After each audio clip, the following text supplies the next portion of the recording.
Hello guys, మనకి రేపు ఇంగ్లాండ్తో series జరగబోతుంది కదా. సో దీని గురించి మీ అందరూ తెలిసిందే, విరాట్ కోహ్లీ, రోహిత్ శర్మ లేకుండా ఫస్ట్ టైం సిరీస్ ఆడబోతున్నాం. సో మరి దీనికి కెప్టెన్ వచ్చేసరికి మనకి శుభ్మన్ గిల్. సో ఇదంతా మనందరూ తెలిసిందే.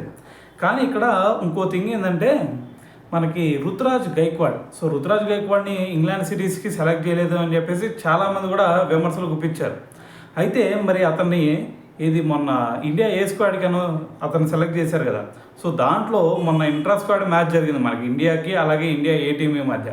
మరి ఆ మ్యాచ్లో చూసుకుంటే రుతురాజ్ గైక్వాడ్ డక్అవుట్గా వెనుదిరిగాడు. మరి దీంతో చాలామంది కూడా ఫైర్ అవుతూ ఉన్నారు.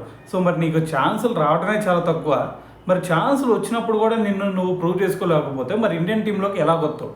మరి నువ్వు అంతకుముందు చూసినా సరే సో సేమ్ ఇదే విధంగా పర్ఫామ్ చేసావు. జింబాబ్వే సిరీస్లో తప్ప మిగతా అన్ని సిరీస్లో కూడా నువ్వు అటర్ ఫ్లాప్ అయ్యావు. సో మరి నువ్వు సిఎస్కేలో చూసుకుంటే ఎంఎస్ ధోనితో డ్రెస్సింగ్ రూమ్ షేర్ చేసుకుంటావు. మరి అతని నుంచి నువ్వు నేర్చుకుంది ఇదేనా? మరి ఇదే పర్ఫార్మెన్స్ ఇస్తే ఖచ్చితంగా ఇండియన్ టీంలోకి నువ్వు రావడం చాలా కష్టం అయింది అని చెప్పేసి కూడా చాలామంది ఫ్యాన్స్ కూడా ఫైర్ అవుతూ ఉన్నారు. అయితే దాంతోపాటు మనకి సర్ఫరాజ్ ఖాన్ చూసుకుంటే ఇదే ఇంట్రా స్క్వాడ్ మ్యాచ్లో అతను సెంచరీ కొట్టాడు. సో దీంతో మరి మనకి ఇంగ్లాండ్ సిరీస్లో ఎవరైనా సరే అటర్ ఫ్లాప్ అయ్యాడు అంటే ఖచ్చితంగా వాళ్ళని రీప్లేస్ చేసి మళ్ళీ సర్ఫరాజ్ ఖాన్ని పెట్టే ఛాన్స్ కూడా కనిపిస్తూ ఉంది. సో మరి ఓవరాల్గా చూసుకుంటే మరి రుతురాజ్ గైక్వాడ్ ఇదే పర్ఫార్మెన్స్ కనుక ఇచ్చాడు అంటే ఖచ్చితంగా మరి ఇండియన్ టీంలోకి రావడం అనేది చాలా కష్టంగా మారే ఛాన్స్ ఉంది.